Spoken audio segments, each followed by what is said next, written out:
C'est vraiment pour Dieu seul qu'on vient.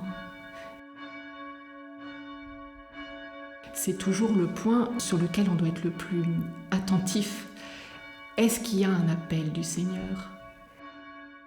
Saint Bruno dit « Beaucoup voudraient venir, mais ils ne sont pas appelés, ils n'ont pas la grâce pour ça. » Et même certains essaient, et puis ils n'ont pas reçu la grâce du ciel. Donc pour nous, Chartreux, je crois qu'il y a vraiment un double appel. En tout cas, moi je l'ai vécu comme ça, un appel à la vie consacrée et un appel à la Chartreuse précisément. C'est l'expérience qui va montrer aussi si la personne peut. Si Dieu l'appelle, elle aura la grâce pour répondre. Et si elle n'a pas la grâce, c'est tout simplement que Dieu ne l'appelle pas, probablement.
Là aussi, je crois qu'on a à apprendre à ne pas faire attention au bruit.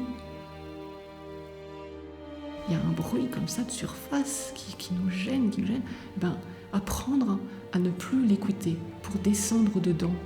Et là, écouter le Seigneur au-dedans sans faire attention à ce qui se passe à la surface de nos émotions, de nos pensées, etc.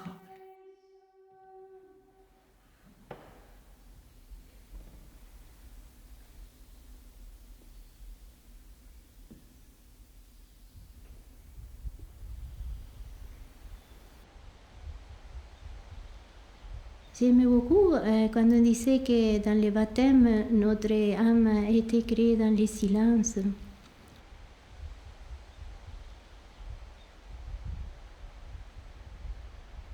Et après, ce sont venus les bruits extérieurs qui ont étouffé cette pureté aussi, on peut dire après, avec notre histoire de péché aussi, qui ont étouffé ce silence intérieur.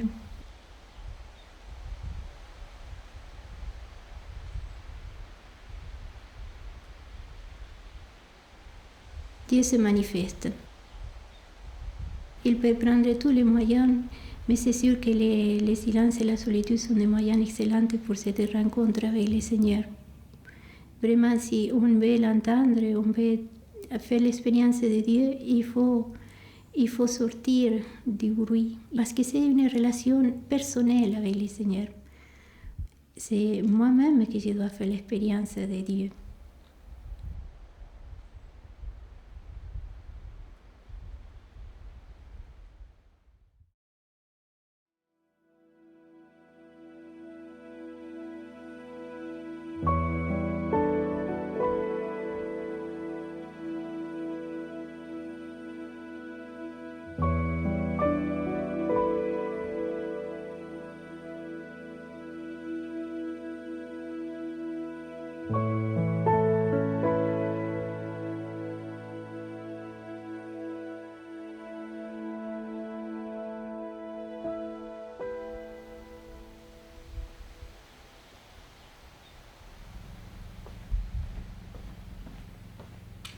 C'est important d'être caché, d'être enfoui, ça fait partie de l'appel et de notre vie.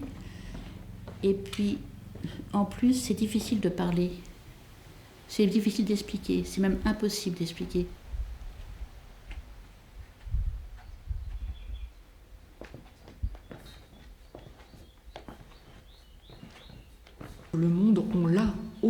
de nous. Pas par la connaissance qu'on peut avoir des événements du monde, mais par la lutte intérieure avec l'esprit du monde qui est au-dedans de nous, c'est-à-dire ce besoin de paraître, ce besoin d'efficacité, ce besoin de faire, ce besoin de reconnaissance, ce désir de tout de suite, etc. Et donc là, il y a une guerre intérieure qui nous met en communion avec tous ceux qui connaissent la guerre dans le monde, quelle que soit la forme de guerre que ça peut être. Donc il y a une compassion vis-à-vis de nos frères qui est viscérale au sens le plus intérieur possible.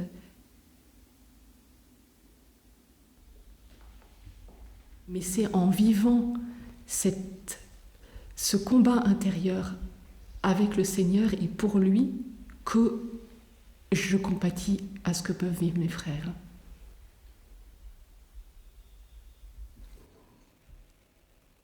Mais c'est un mystère de foi là aussi.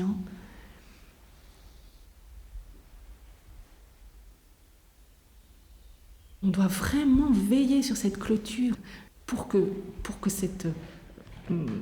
la fécondité puisse être réelle vis-à-vis de nos frères.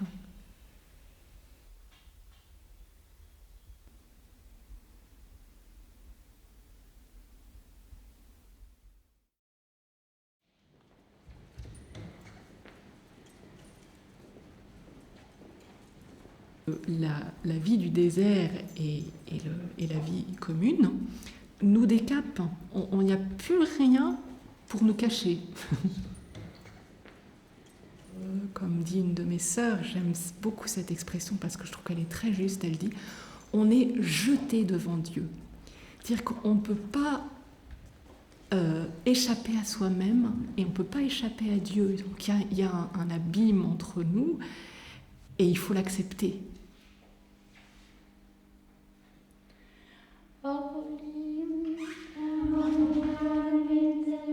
On est voué à la pauvreté en esprit, disent nos statuts, par 3 fois. C'est quand même étonnant, on est voué à la pauvreté en esprit. Ça veut dire que il faut qu'on accepte de n'être rien devant Dieu qui est tout, et que ce soit ça notre bonheur.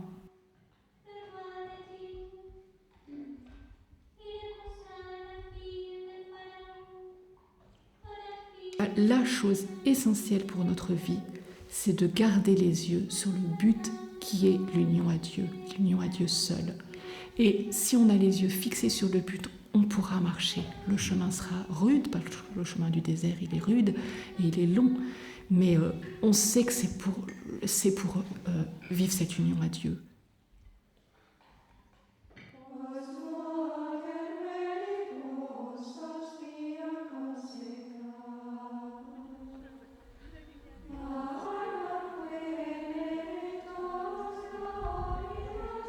On pourrait dire beaucoup de choses, beaucoup de livres, beaucoup de théologie, mais ce qui pour nous est important, c'est de les vivre, plutôt que les savoir, c'est de les participer.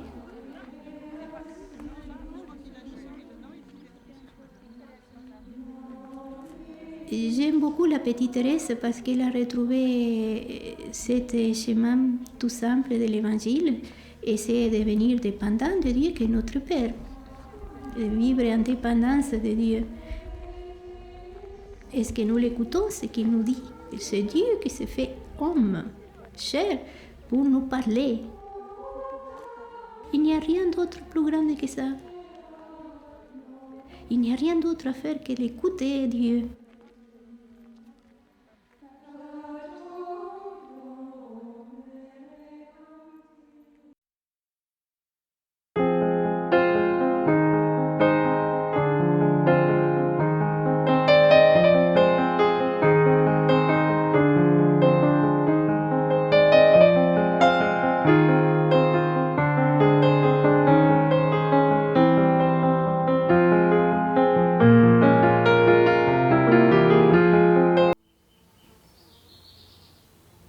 Chaque cellule a un jardin qui n'est Bon, il faut marcher un petit peu pour y aller, mais il y a un jardin. Et on apprend beaucoup avec le jardinage, beaucoup de choses. C'est un grand enseignement de vie spirituelle. Et puis, ne serait-ce qu'on apprend à regarder. Il se passe des choses extraordinaires dans un jardin. C'est merveilleux tout ce qui se passe dans un jardin. Quand je suis arrivée, il y avait des vaches. Bon. Et les vaches sont restées. Je n'ai pas eu de motif absolu de les supprimer parce qu'elles donnent du bon lait, on fait du fromage, Alors évidemment, c'est du travail. Mais les moniales qu'on verse, elles sont quand même 7 ou 8. Elles ont besoin de ce travail. Et elles le demandent. Elles ont besoin d'un travail manuel qui soit proche de la terre, je crois, vraiment proche de la terre.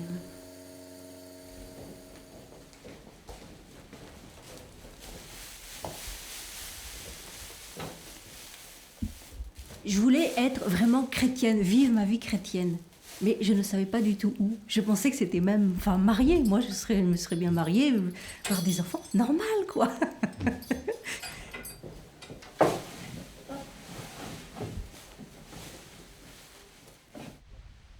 C'est ça qui revenait toujours, le silence. En fait, le silence et la nature. Parce que la nature m'a toujours émerveillée. Surprise, émerveillée. Parce que en fait, dans la nature, je voyais toujours le doigt de Dieu.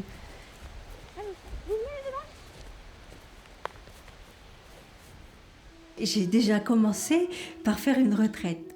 Et quand je les ai vus derrière la grille, j'ai dit « Oulala !» En plus, avec l'habit, j'ai dit « Mon Dieu, j'arriverai jamais !» Et puis finalement, une petite voix au fur et à mesure de la retraite qui me dit « Non, non, mais t'inquiète pas, ma grâce t'aidera. » J'ai dit « Eh bien oui, et c'est ce qui est arrivé. » Et c'est pas explicable, on ne peut pas l'expliquer ça. Et c'est quelque chose qui nous attire. Allez les pépites, au dîner. Moi, ça me fait m'épanouir quand je suis dehors, par exemple au potager ou même aux poules. Je regarde les animaux vivre et je me dis, mais c'est presque une louange au Seigneur, quoi. Et même quand je vois les légumes qui poussent, c'est incroyable. Ça pousse. Une petite graine comme ça fait une énorme plante. Ça peut pas être dur dans le sens qu'on aime. On fait quelque chose qu'on aime. On est avec l'amour, je dirais. En plus, on sait que ça vient pas de nous. C'est quelqu'un qui nous a choisis, qui nous a dit viens et tu verras l'histoire d'amour que tu auras avec moi, en fait.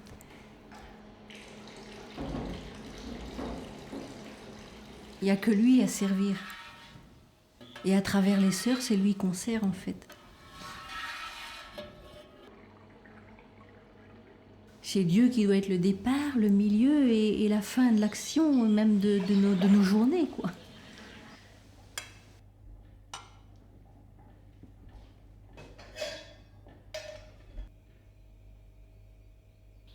C'est vraiment un amour qui nous prend et...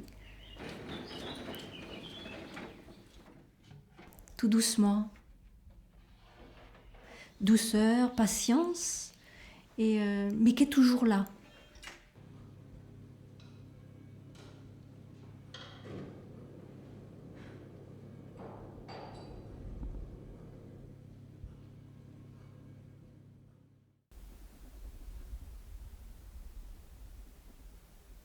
C'est la prière.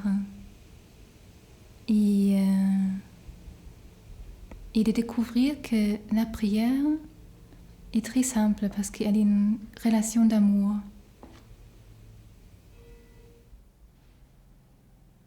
De découvrir que Dieu lui-même est amour.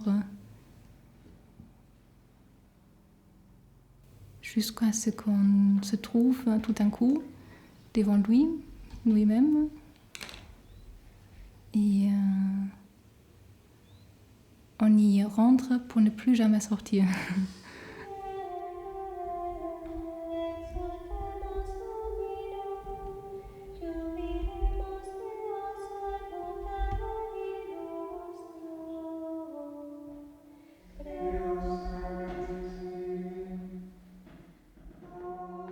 La seule chose qu'il me demande, c'est de vouloir le rencontrer. Lui, il veut que nous l'aimons. Et si nous voulons bien, il peut même nous apprendre comment aimer.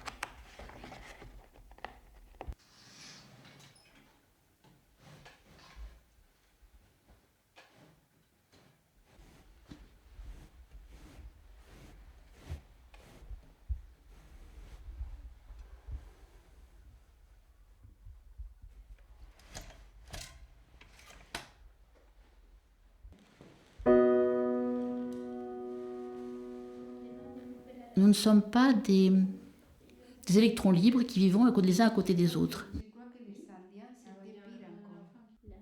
Une communion de solitaires. C'est vraiment un paradoxe, mais qui pourtant est profondément vrai. Et je pense qu'au féminin, le terme communion est très important. Plus important peut-être que solitaire, parce que la communion ne se fait que grâce à la solitude pour nous.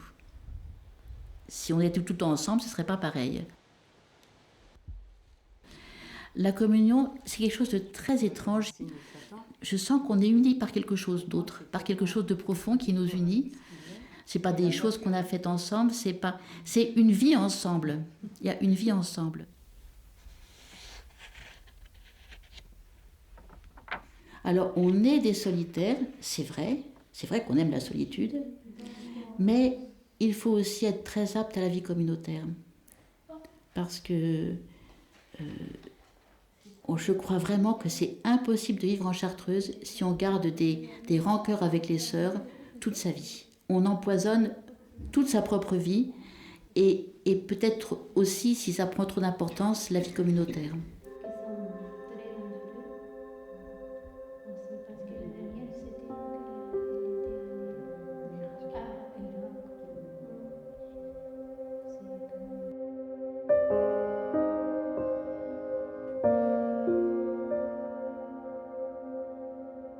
Il y a la Sainte Vierge ici dans les rochers, qui pour nous est importante parce qu'elle protège la vallée, elle protège le monastère, elle est là comme une mère.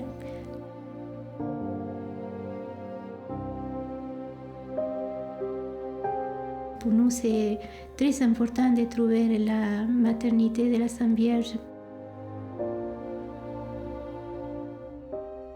Aujourd'hui, la figure de la femme est un peu perdue. Oh mon Dieu, qu'est-ce qu'on fait de la femme?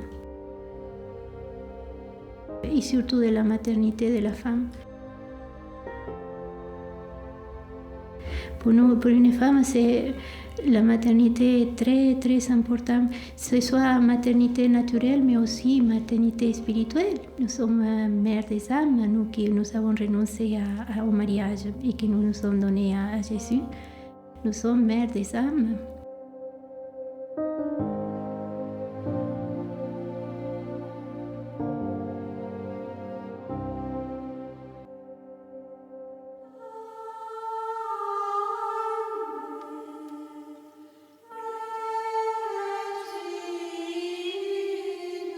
Nous, on est comme la petite lampe du tabernacle qui dit « Dieu est là ».